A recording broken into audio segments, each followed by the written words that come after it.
Ljudje in ostala izvenzemeljska bitja, ki se morda zanimate za učenje naših jezikov, imam nov podvig.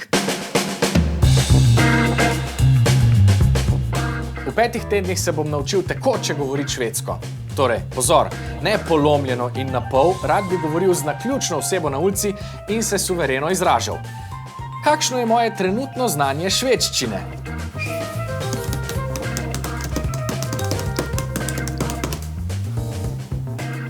Jak kan inte ens ett ord svenska? Recimo, poslušaj pa to. Jag kan inte ens ett ord svenska. Dober! Pa ja, saj imam še 5 tednov. 5 tednov se mi zdi doba, ki je hkrati dovolj dolga, da bi mi mogoče celo lahko ratal, po drugi strani pa ni neobvladljiva dolžina časa. Glih tle se mi zdi, da naše novoletne zaobljube ponovad pogorijo. Nimajo niti določenega trajanja, niti jasnih okvirjev. Poleg tega pa stvari rad zastavim malo bolj ambiciozno, ker bo tako ziher zanimivo. Nisem poliglot. Govorim angleško, klasično srednješolsko nemško, se pravi, to je bil moj drugi tuji jezik in v šoli nisem poslušal, zdaj se pa tolčem po glavi, zakaj ne. Potem govorim slovensko-hrvaško, francosko sem se učil 1 leto, ampak nisem prilezel daleč. Zakaj torej švedščina?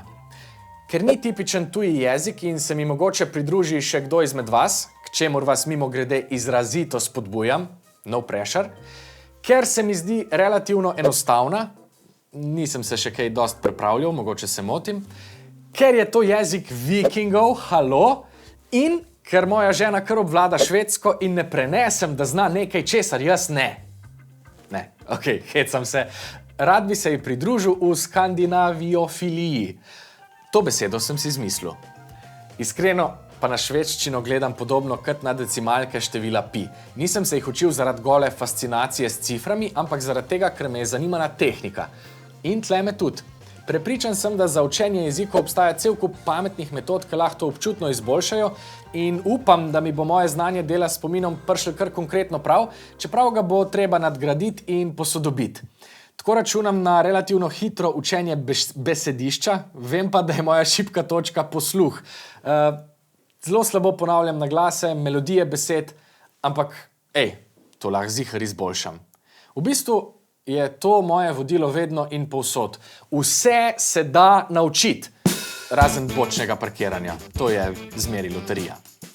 Obstaja kar nekaj primerov ljudi, ki so se hitro naučili enega ali pa več jezikov in jaz izmeri rečem, če je ratal njim, pol lahko tudi men. Vprašanje je samo, kako?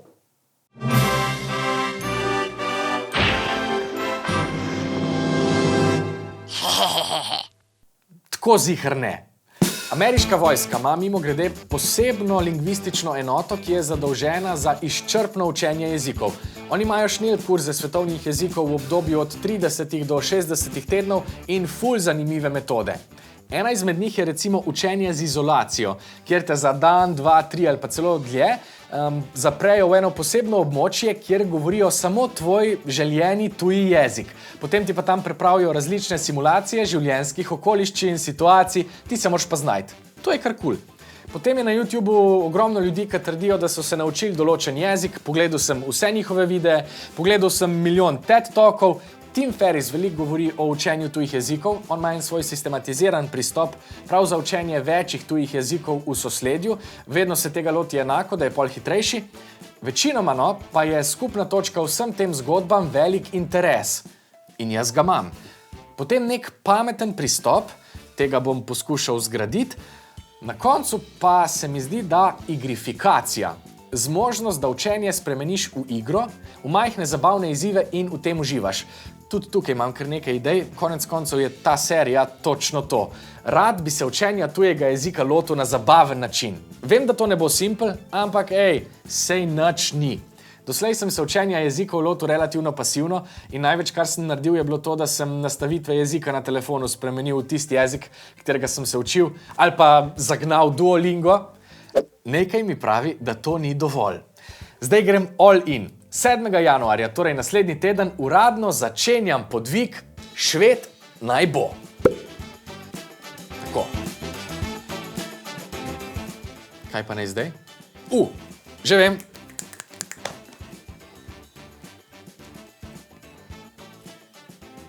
Jo, Maja! Kaj ti šved? Ne, šved še bom. Ti si študirala glasbo na Kraljevi akademiji v Stockholmu. Kako si pa začela švedščino? Jaz sem za švedščino začela v 3. letniku faksa v Stockholmu, ker sem bila edini exchange student in takrat literatura ni bila toliko v angleščini, kot je zdaj. In začela sem brati otroške knjige, gledala sem švedski Dobro jutro, vsako jutro.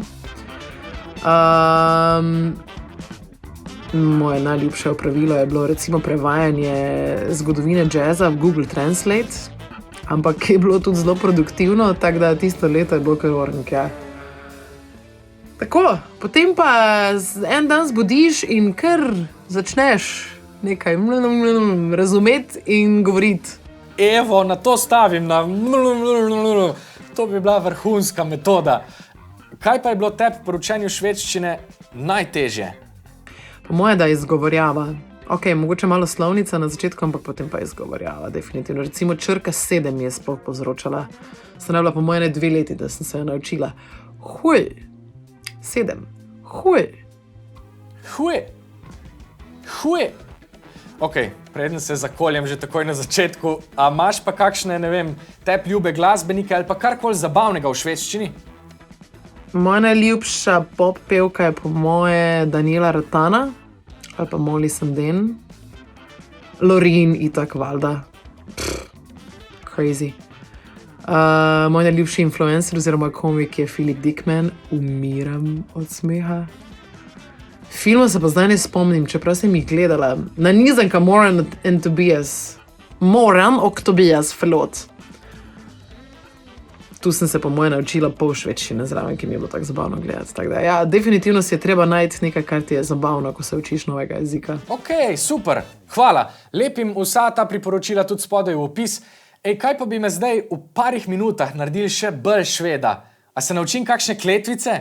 Pusti kletvice, to je vrtec. Ena stvar, ki je noben ne bo štekal, ampak bolj švedska ne more biti, je... To je njihov pritrdilni znak, če se s tabo strinjajo ali pa da sam pač pokimavajo. Med pogovorom bodo delali to. Ali pa bodo vdihnili. Mislim, jaz, ko sem prvič to doživela, sem mislila, da je nekaj narobe.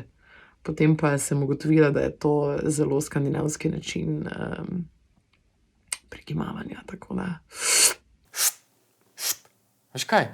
To pomeni, da imajo ful kvaliteten zrak, če skozi toliko veliko vlečejo noter. Kdo bi sred Ljubljane ves ta smog toliko vdihoval? Zato imamo mi bolj... To je bolj slovensko. Maja, najlepša hvala. Ful sem se naučil iz teh parih minut. Lepo se mej. Jaz zdaj šibam poslušati vse švedske glasove. Naslednji teden pa vam najprej natančneje predstavim principe, ki bi jih rad uporabil za učenje, pa svojo jezikovno Biblijo. Se vidimo, se veste, naročite se, če vas zanima podvig, sicer pa se gledamo naslednji teden. Čau! Moram pogledati, kako se reče čau v švedščini.